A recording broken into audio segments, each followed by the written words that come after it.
Warhammer 40k is in the midst of a crisis and the community are having a meltdown. And yet, Games Workshop's huge gambit in 10th edition doesn't seem to be paying off. The game is in big trouble and something has to change before all of this comes to a head and Games Workshop can't recover. And while I'm worried about the future of Warhammer 40k, it seems Games Workshop are more interested in trying to abuse the current state of the game to sell more miniatures. So I've been playing Warhammer for 20 years now, but even I must admit that the last 4 years have been some of the most disappointing of all time. Yes, even more disappointing than that time when insert Matt Ward joke here. And now, 2 months after launch, Warhammer 40k 10th edition increasingly looks to be about as much of a disappointing failure as my 9th birthday party. And this has resulted in a bit of a crisis for Warhammer and Games Workshop. Now, firstly, let me say that I take no pleasure in saying any of this. Unlike 90% of the Warhammer fan base, I am someone who actually plays Warhammer regularly, and I was really looking forward to this new edition. Not only do I want the best Warhammer game possible, that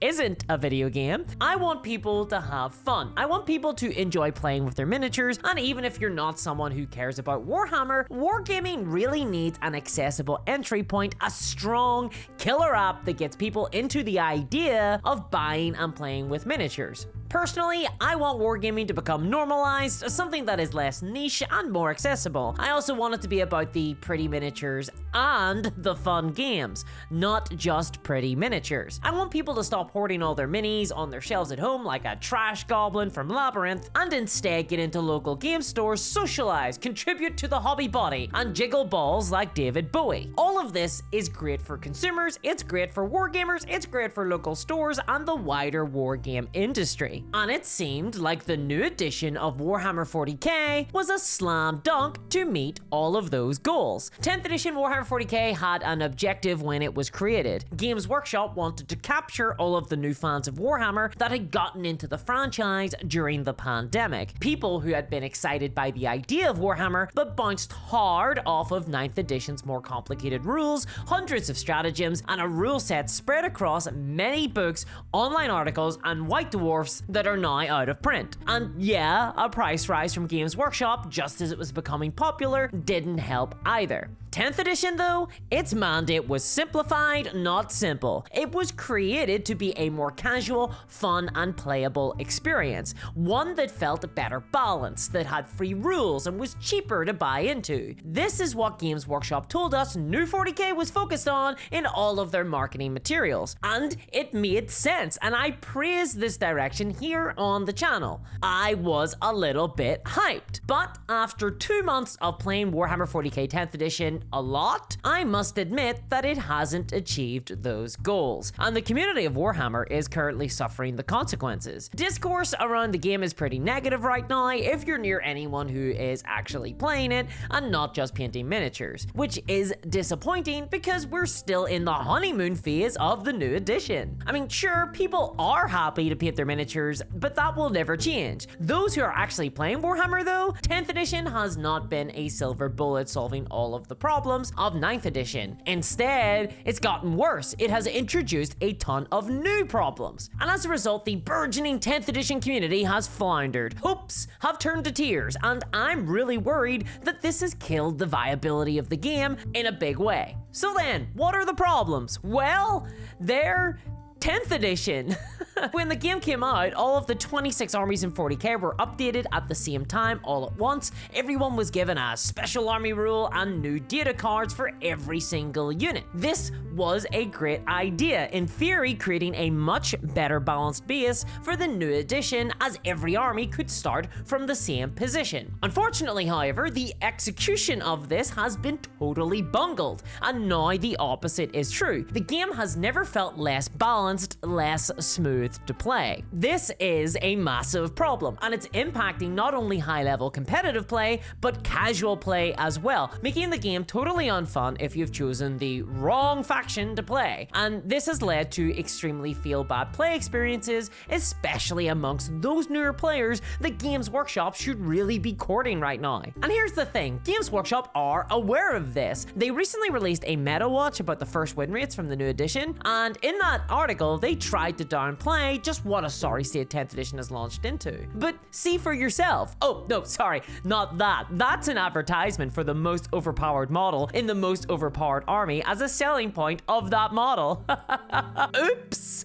Warhammer isn't by to win honest. Yeah, no, sorry, I'm talking about this chart. You can see Eldar are sitting on a 67% win rate, and that's after an emergency errata patch to bring down their power level. In contrast, Leagues of Votann are sitting on a pitiful 35% win rate. This is a 32-point swing between the highest and lowest faction win rates. To give you some context for just how bad this is, I was recently reading a thread for the strategy game StarCraft 2 where users were arguing that a swing of 0.8 between the top performing faction and the lowest was too wide a gap. I wonder how they'd feel about 32 points. Probably like jelly. And almost comically, more than half of the armies in the game right now are in the red, i.e. they exist outside of the desired 45 to 55% win rate. That's the actual stated design goal of the game designers. So even by their own metrics,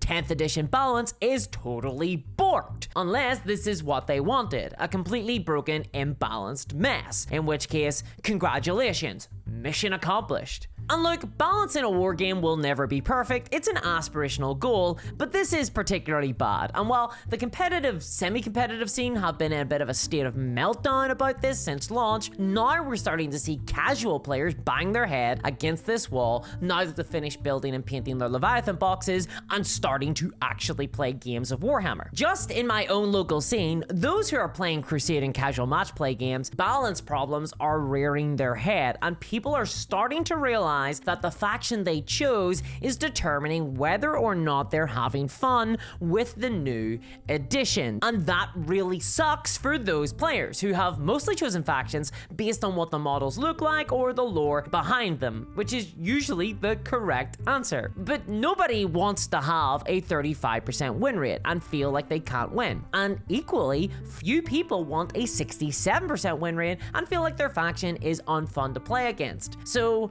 what have they done then? What's happened? Well, they're just not playing the game. They're just dropping out. And Games Workshop can sell all the miniatures in the world that they want, but ultimately, if people are dropping out of their game, that's a failure. So then, what is the solution to this problem? Well, there will be balance patches down the line that hopefully fix things to some extent, though most people in the community are not hopeful that we'll see much movement on the numbers. Incidentally, before the launch of 10th edition, Games Workshop made a commitment that they would only change points values to balance the new edition, and that they wouldn't change any of the rules on the datasheets because it would invalidate the data cards that people can buy for 10th edition. But don't worry, Games Workshop assured us before the release that 10th edition would be balanced at launch. Well, the balance is so bad at the minute that much like Batman, the moment he gets in a vehicle, Games Workshop are breaking their one rule and changing the text on the datasheets of units and validating the data cards that people have bought. But even still, no one is expecting much to change too much as a result of errata and patches, because most of the balance issues are fundamental to the faction design in 10th edition. The problems aren't just the odd overpowered unit in a faction here and there, it's that the bottom performing and top performing factions fundamentally have wildly better army rules or worse. So right now the community have pinned all of their hopes for reprieve coming from Codexes. Codexes to fix the broken factions. I never thought I'd see the day when people were begging to pay for more Codexes. That's pretty ridiculous, right? It's massively disappointing. Dropping Codexes and having every faction updated all at once was a major selling point of 10th edition. People have bought data cards and now we're going to have to pay for a whole new book just to make certain factions playable. Pay money to fix your faction feels like a pretty poor slogan, but it's in line with the early access feel of this new edition. It's honestly honestly nightmarish. I hate the Codex system. It has a ton of problems. As you can imagine, relying on a big book release covering a single faction could do so. And historically, Codexes have done more to break balance than fix it. But this is the only hope we have right now. Never mind the fact that the early Codexes were likely written far before 10th edition even launched, so I'm doubtful that they'll address many of the problems. And to their credit, Games Workshop did release a roadmap of the Codex releases for the next year,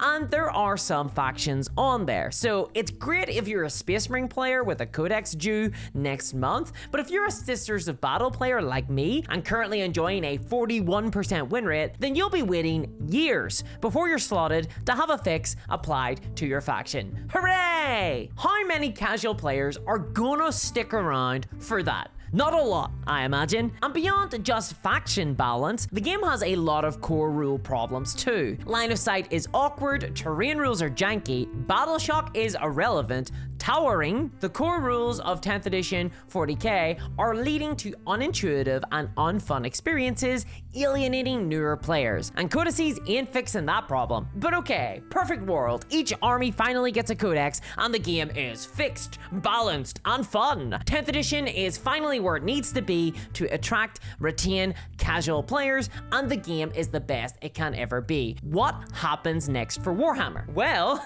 the final codex comes out in 3 years, probably Sisters of Battle, knowing my luck, and then there'll be a new edition of Warhammer 40k right around the corner, ready to come along and smash the game all over again, just so that Games Workshop can charge the fix the pieces via Codexes all over again, and the cycle can continue anew. Ultimately, I think we need to admit that Warhammer 40k 10th edition was not ready to launch. We are currently playing a buy-in early access experience, and the game was rushed out the door to meet an arbitrary release cycle of 3 years in order to maintain shareholder expectations, and this has had a severely negative impact on the game. And yeah, most people kinda know this in their heart of hearts, but the fact that this hasn't been more controversial, that there hasn't been more outrage in the community, is extremely telling about the player base that Games Workshop have cultivated. This year has been a big year for consumer advocacy in gaming. From the OGL scandal with D&D when the community revolted and Hasbro Wizards walked back their draconian plans, to Total War Warhammer, where the company are currently battling a mobilized community who are refusing to pay more money for less content